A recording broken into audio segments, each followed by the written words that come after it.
We'll never get it out now. So certain are you? Always with you what cannot be done. Do you nothing that I say?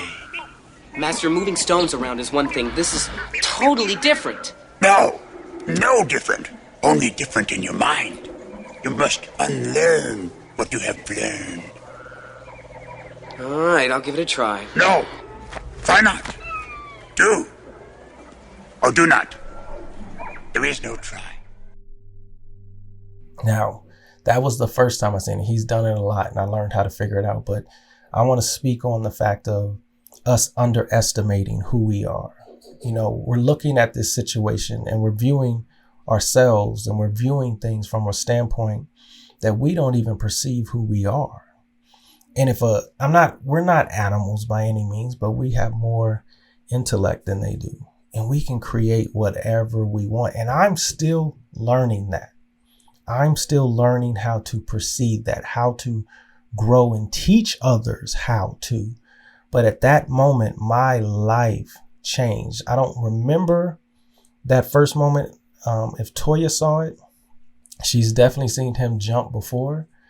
There was a little section that he figured out, you know, that I can jump a little section so I don't have to do this all the time. In essence, I think he could have did it every single time that he wanted, but he finally found a section that he's like, oh, I can do a hop, and it still was beautiful. And I caught it on camera. It's just amazing to watch that. And I underestimated him, 72. I underestimated. And I look at that as, you know, myself. I say, what have I underestimated myself as? So that process gave me a tremendous amount of respect for an animal in general that was created. And if I'm underestimating that jump, I swear, God, I don't want to overestimate it and say something just outrageous, but he had to be over 10 feet in the air. I mean, from the top of his head. Obviously his legs, you know, were down lower, but that was something that it seemed like he started a trend, because we had ostrich on the farm and they would jump, or at least the male would jump the fence. And that was just beautiful to see. And I watched on that farm, bison, American bison, buffalo. I would watch them throw those 2,000-pound bales of hay that I'm struggling to push up on a small trailer. They're just tossing it with their necks, just tossing it. And what was so cool about it, they're just having fun. They're playing, they're enjoying their existence. And that process of watching them do these things and watching, I'm gonna kind of give y'all a scary story. And I was petrified at this situation. We had a water buffalo and she would stay in the water. We had a catfish pond, or I taught the boys how to fish, and they were so excited about fishing and different things. We were catching catfish. Boys had a wonderful time. And there's this one day I'm out there, I'm by myself, as most mornings I would, because Toya would be cooking and, you know, getting the boys with schooling or maybe headed out to take care of their farm duties. And the gate swung in and out. You could swing the gate both ways. And on this particular day, I would always open the gate a certain way to where I can fit in, because a lot of the cattle would come running for obvious reason. I got food, but I don't know what I was doing. I just decided to try to swing the gate open instead of swinging it the other way. I swung it in essence towards the cattle field. Usually I would swing it the other way, kind of slip through and then kind of shut it quick, but I swung it open and I pulled my cattle vehicle through, and I turn around and she comes, and she was probably, I want to say about 100 meters away, and she comes out the water. She would often come out the water, and she had two smaller buffalo, or American buffalo, or she had two smaller ones around, and they would be around, and she would always come after me, you know, stomping and huffing and snot, all that. And I'm like, this, you know, she mean, you know, I didn't understand why she was so mean towards me. She chased me with the four-wheeler, all kind of stuff. And I'm like, yo, she crazy. You know, obviously I stayed away from her. She would let me around, but she was always agitated when I was around, completely agitated. And Again, I'm underestimating. I don't understand. And mind you, I'm on the farm, and that's where she stayed. She stayed in the water, and it was warm, so it made sense to me. And she would stay with her smaller kiddos, I guess I should say, or calf in the water. Again, I swung the gate open, and I pulled the vehicle through. And as I'm walking back to basically close the gate, I hear her footsteps, and her footsteps are coming. Like, I hear her, but I didn't see, but you hear it. And it's doo-dum, doo-dum, doo-dum. And I turn, and I have my hand on my left hand on the gate. It's wide open. It's one of those long gates too. One of them gates you pull tractors and everything. You know, when I need to do something, it was the big portion of the gate. And she's right there. She stops though. She's doing the side to side step. She's huffing. I wouldn't have made it to the farm vehicle fast enough. I wouldn't close the gate fast enough. So I had to stand my ground. And first I was afraid. I feel like saying I was petrified. Wow. Anyway, at first it was a tremendous amount of terror, fear, because like I said, those weeks I was there with her, she was not cool. And I had a staff. I would always carry, I call it a staff. It was a stick, a long stick, but it was my staff. You know, I thought I was so cool with it. But I basically just stood my ground. And she huffed and she stomped and she gave a little ground, and I started to do, back and, yelling and different things to show her that, I ain't no easy fight. And I had to do that afraid.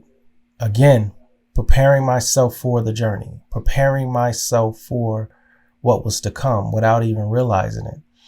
And that moment right there was the only moment that flashed. It was the first time, I should say, it flashed before my eyes of, I can't let anything happen. The walkie-talkies on the vehicle, so I couldn't call Toya. She would have to come out and find me, or I had to crawl or whatever was going to happen. That was not an option. And I was not afraid of, not that I wanted to do something to the animal or whatever. I was like, I let my guard down, and I usually protected myself. And in this situation, I let my guard down. It was time for me to stand up for myself. And I did. And nothing happened. She finally backed off. I mean, we probably stared at each other for it was probably 2 minutes at the most. And that gave me not confidence to where, I got control. It gave me confidence of, honestly, for my journey. And now I'm explaining why she was so angry and agitated. I didn't know anything about this animal. She disappeared. And I don't mean disappeared to where she wasn't there no more. I would see her calf, but I couldn't find her, and I didn't have time. I would be doing work all day. I didn't have time to go look for her. And I set out one day. I told myself, okay, after I'm done with today and it was getting dark, tomorrow after feeding, I'm just going to look for her. And lo and behold, that happened. I think a couple of workers came out that day, and they were working on a fence. And they told me, they said, she just had a baby. I was like, what? And I said, oh my God. And she was probably gone for 2 days. I want to say I didn't see her for 2 or 3 days. And they didn't really know. I don't know how much they hung around, or if she was mean or whatever, or she got up and went crazy like any mother would. So let me be careful. But anyway, so I set out to go find her, and I did. And she was peaceful then. I stayed away. I just would sit in her presence. And the other thing that was on the farm was beehives. He had honey all over the farm as well. And it was delicious. But anyway, and that was another thing. She's protecting her child. She's protecting what I can't perceive. I had no idea. But those simple things that I'm explaining were so many things. And here's the thing. There's 90 stories that I miss. But this was my call for adventure. This was what I was setting out to do, to learn who I am, to make thought matter. Not only make it matter for myself internally, but create an environment outside of myself to where my thoughts would where I can see the manifestation of what I'm thinking. And it was hard for me and nearly impossible for me to perceive that if I sat in this simple space all the time, hoping it would change. That doesn't work. And I know that by the experience of this call for adventure. And as I continue to walk down this path towards the journey, and our journey obviously ended in Arizona, but the process of what we've learned through this is honestly, it taught me, how the hero's journey is cyclic. And what I mean by that is you just repeat it. Everyone has that call. I can give you stories of when I've done it before, this journey, but I'm giving you the one that is most, that has more than just me in it. And this farm stay in Georgia, it was touching for me because, sitting with the boys, and there's a picture where they're sitting in my lap. We're just sitting at the farm. His sun's about to set, and I was explaining to them, and I remember I was explaining to them how to catch catfish. Got the fishing poles, and we were catching catfish, and we were just sitting there enjoying the moment. And then Toya caught it on camera. And, as any young child, they have the most amazing questions, the amazing perspectives, and everything they're learning is so pure, so genuine, so love. And I learned to love. They're my teachers. They're teaching me, Daddy, we love you. You're Daddy. No, but I need to provide. No, you're Daddy. But I need to accomplish this. No, you're just Dad. Like, they never judge me. They always just, when they set out, and the little one, Daniel, he was tiny, 4 at the time. And he would, I would teach them, when the animal comes up, because they're tiny, hold your arms up and yell. And Daniel just took that as he would do that, just even if the animal's not close. Let me just try to see if I can get him to run. And he would do it to the ostrich all the the ostrich gets frustrated by him and kicks him. That scared me, but little man he never had that fear. He was always after some animal, showing the fact that he either could scare him off, or the fact that, he could love to look at them and enjoy the presence. And I would take them out there to kind of sit with the animal in the afternoon after they ate, and where they can just enjoy the presence and sit with them, and they sit with us, and we could be just honestly at peace. That process, or that joy that I've learned in that, God, is so good. Like, it felt so good to be able to establish something outside of my brain. It felt like, okay, I'm actually accomplishing something. This is a hard thing that I'm doing. It's a hard thing as a man, as a provider, you're setting out to do. And at no point was money ever discussed in the sense of my boys. Everything was taken care of. And what I mean by that is there was a farm, don't tell anybody, adjacent to this farm. And he had a bigger pond stock of fish. And I would go over there and catch fish. And it was just out of reach, or where you could kind of hear where the walkie-talkies, where I could still get in contact with, let Toya know where I am.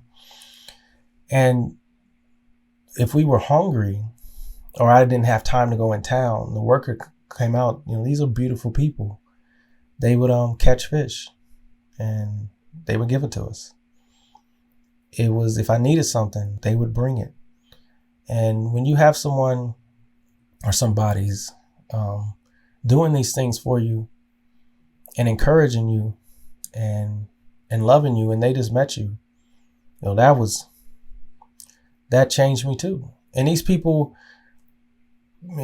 again, I'm not gonna say their names or anything. They lived in the backwoods. At least one particular lived in the backwoods, and she would invite us to her house. They never, in essence, really left the area. They were. I don't want to say, because I'm trying not to sound rude, because I know all the stigmas and the ideas we have of people, but these were some amazing people. These were just some of the people that, the things that they would do, and without question, You know, just because you were cool. You know, one of them would talk and Toya couldn't even understand him. His accent is too strong. You know, she couldn't perceive what he was saying, but, you know, kind of being from Oklahoma and talking to this person on a regular basis, you catch up on he talks so fast in that twang. But anyway, wonderful people. And it's not about the money. At that point, money didn't matter. I had something now. Now I'm hooked on what this is. I'm in that place of creation now. I'm like, if I'm on this call and this adventure starts here, I'm just overwhelmed by the emotion that I have now at this point. I'm overwhelmed by the creativity that is now exploring my mind. And I'm overwhelmed to the point to where I know I can't express it outside of my brain. Like at that time, I was like, oh, it's all in my head. Obviously me and Toya, because she's experiencing it with me. The boys are experiencing this with me. We can't discuss this, Toya, what we're learning. So what are we going to do? We're going to live it. So in essence, from that part, I died. That was my death. And as I'm starting on this journey, you know, I'm realizing as everybody, I mean, no, let me stop. Let me back up and say this real quick. I don't like taxes, but I know they're necessary. I always think of the scripture, you know, when, you know, give to Caesar what is Caesar's. That's what Jesus spoke when they were asking him wonderful questions. And for me, I was paying a tax and I was getting a reward, and I love that tax. I was loving my death of who I was and enjoying the cost that I have to pay to be it. And that is why I call this death and taxes. It was a process that I had to understand, you know, what it is to die to old self, what it is to appreciate. And I had to learn to appreciate who I was and love the fact of what I was becoming more than where I was. Like I was like, oh, this is going to be good. This is exciting.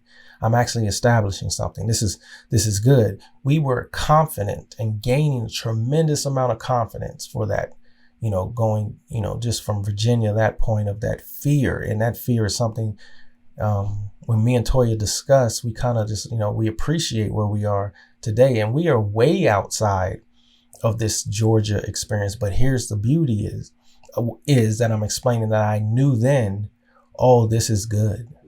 And no one will be able to understand, at least I assumed at that point. And as we left that farm and definitely enjoyed that, again, I knew I was creating something amazing, but I didn't perceive what that was yet. So until next time, let's just stick there. I don't know where I was going. I guess I had something fancy, but then I was like, nah, it's just until next time.